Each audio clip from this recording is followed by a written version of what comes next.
भारत आज अंबेडकर सेना मूल निवासी श्री गुरु रविदास सभा और तमाम बाबा साहब डॉक्टर भीमराव अंबेडकर जी को मानने वाली सभाओं ने, लोगों ने, बुद्धिजीवी लोगों ने आज परम पूज्य बाबा साहब के जन्मदिन और महात्मा ज्योतिराव फूले, श्री गुरु नाभादास महाराज जो इसी मंथ में 3 रहबरों का जन्मदिन आता है, उनको सबको मनाने के लिए आज एक शोभा यात्रा का आयोजन किया गया था। इस शोभा यात्रा में आपने देखा बच्चे, महिलाएं, बुजुर्ग, हर किसी नौजवान साथी में बहुत उत्साह था, क्योंकि परम पूज्य बाबा साहब डॉक्टर भीमराव की जो विचारधारा है वो अब घर घर तक पहुँचने लगी है। उस विचारधारा से लोग प्रभावित हो रहे हैं, क्योंकि पता चल रहा है कि एकता, समानता, बंधुता, भाईचारा इसी बाबा साहब डॉक्टर भीमराव अंबेडकर के कारण जो है भारत देश में हुआ। परम पूज्य बाबा साहब ने जो भारत का संविधान लिखकर दिया है, उसके माध्यम से जो भारत चल रहा है, लेकिन आपके माध्यम से बताना चाहता कि अगर पूर्ण रूप से भारत का संविधान लागू कर दिया जाए तो किसी को भी कोई किस्म का दुख तकलीफ नहीं होगा, चाहे वो किसी भी जाति से हो। खासकर महिलाओं के लिए, बच्चों के लिए शिक्षा बिल्कुल फ्री जो है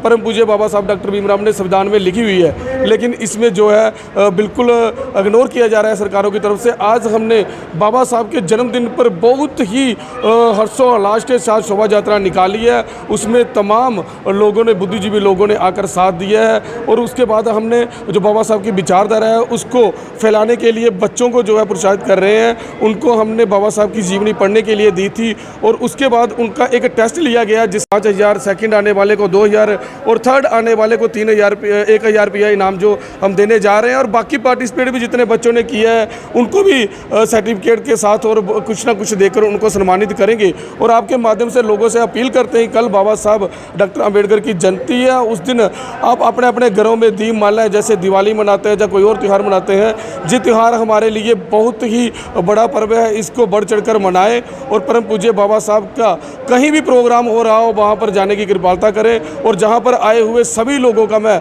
दिल की गहराइयों के साथ धन्यवाद करता हूँ। आप मीडिया बंधुओं का भी बहुत बहुत धन्यवाद करता हूँ, जिन्होंने इतनी गर्मी में पूरा जो शोभा यात्रा को कवर किया है, पूरा दिन हमारे साथ रहे हैं। आप सबका भी बहुत बहुत धन्यवाद करता हूँ। शिक्षा को किस तरह से देखते हैं? कहा जाता है कि खाना कम खाएं लेकिन जो है अपने बच्चों को अच्छी शिक्षा दें, जहाँ पे कोई संदेश दिया जा रहा है। देखो, परम पूज्य बाबा साहब डॉक्टर भीमराव अंबेडकर की जे कोटेशनें हैं। परम पूज्य बाबा साहब हमेशा यही कहते थे कि आप अपने नंगे पाँव चल जाओ। अगर आपके पास चप्पल खरीदने के लिए पैसे नहीं है तो आप चप्पल मत खरीदो, बच्चों को बुक्स खरीद कर दो, क्योंकि जब वो बुक्स पढ़ेंगे, जब बच्चे पढ़ेंगे तो उनको जब शिक्षा होगी तो जो अपनी गुलामी की जंजीरें हैं, जहाँ शिक्षा के माध्यम से हर एक की जो बंद किस्मत का ताला है वो खुल सकता है। इसलिए बच्चों को हम ज़्यादा से ज़्यादा जो है एजुकेशन की ओर जोड़ रहे हैं, और हम बच्चों में भी उत्साह देख रहे हैं कि परम पूज्य बाबा साहब की बुक्स, चाहे कितना कोई भी है, चाहे उनकी जो अपनी क्लासेस की पढ़ाई है या जो भी है, यूनिवर्सिटी में पढ़ रहे हैं, कॉलेज में पढ़ रहे हैं, उनमें भी हम कह रहे हैं कि ज़्यादा से ज़्यादा जो है पढ़ाई की तरफ ध्यान दो, ताकि आने वाला जो भारत का भविष्य है वो अच्छा हो सके। बाबा साहब डॉक्टर अम्बेडकर की उनका जन्म दिवस कल है और आज शोभा यात्रा निकाली है। शोभा यात्रा से पहले इन लोगों ने बच्चों को किताबें दे कर के उनसे एक टेस्ट लिया था कि बाबा साहब डॉक्टर अम्बेडकर के बारे में वो लोग कितना जानते हैं। उन बच्चों ने एग्ज़ाम दिया है और एग्ज़ाम के बाद उनका आज रिजल्ट घोषित किया गया है। जो फर्स्ट, सेकंड, थर्ड आए हैं और जितने भी बच्चों ने पार्टिसिपेट किया है, उन बच्चों को सभी को किसी न किसी रूप में सम्मानित करने का काम यहाँ कार्यक्रम चल रहा है। शिक्षा, क्योंकि बाबा साहब डॉक्टर अम्बेडकर जो थे वो शिक्षा के बहुत ज़्यादा पक्षधर थे। भारत में लंबे समय तक शिक्षा के अधिकार लोगों तक नहीं थे, सीमित लोग जो थे उनको ही शिक्षा का अधिकार थे, और आम जनमानस को शिक्षा के अधिकार नहीं थे।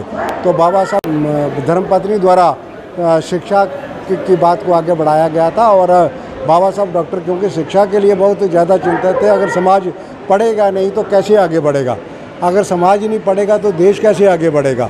देश और समाज जो है तभी देश तरक्की करेगा जब समाज पढ़ा होगा। तो समाज की में पढ़ाई लिखाई के लिए उन्होंने संविधान में भी कई प्रकार के प्रावधान किए, और आज की डेट में सब fundamental right to education is भी संविधान में दर्ज है।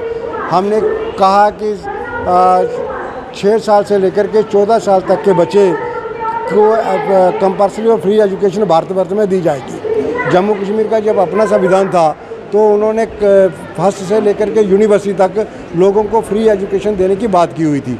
तो संविधान के माध्यम से पूरे स्टेट, पूरे देश के बच्चों को ये आग्रह किया गया था कि हम आपको एजुकेशन देंगे। अब समय के साथ जो हमें लग रहा है एजुकेशन में को बहुत महंगा किया जा रहा है, इसमें प्राइवेटाइजेशन एजुकेशन आ गई है और वो आपके जो जितनी आपकी संपदा है, जितना आप आर्थिक तौर पर संपन्न हैं, आप उसी प्रकार की एजुकेशन भारत में ले सकते हैं। मैं समझता हूँ ये एक दुर्भाग्यपूर्ण है। सबको समान शिक्षा व्यवस्था देश में लागू करनी चाहिए ताकि सब बच्चे एक समान शिक्षा ग्रहण करें।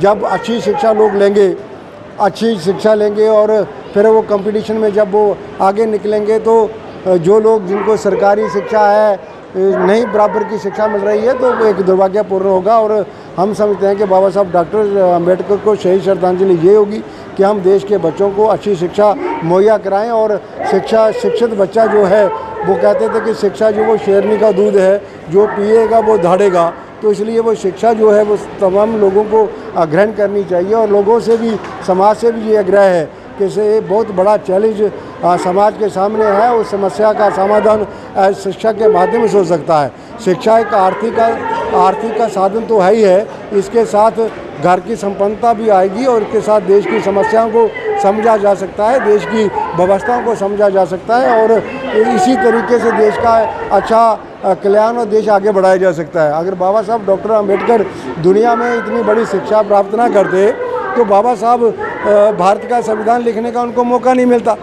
और मैं आपको ये बताना चाहता हूँ, अभी मैं देख रहा था भारत के संविधान सभा में 15 महिलाएं थी जिन्होंने भारत के संविधान सभा में जो मूल कापी यहाँ पर थी उस पर मैं देख रहा था, उसमें 15 महिलाओं के दस्तखत हैं उस पर। तो शिक्षा के माध्यम से ही वो महिला संविधान सभा में पहुँची थी और संविधान भारत को एक अच्छा संविधान बना करके उन्होंने दिया था। तो सभी से आज के इस मौके पर हम सबको प्रण लेना चाहिए कि हम शिक्षा के लिए बहुत कोशिश करें और समाज को एक अच्छी शिक्षा मिले, सब लोग पढ़ें, आर्थिक उन्नति करें और देश भी आगे बढ़े। आज के समय में हमें ऐसा संकल्प लेना चाहिए।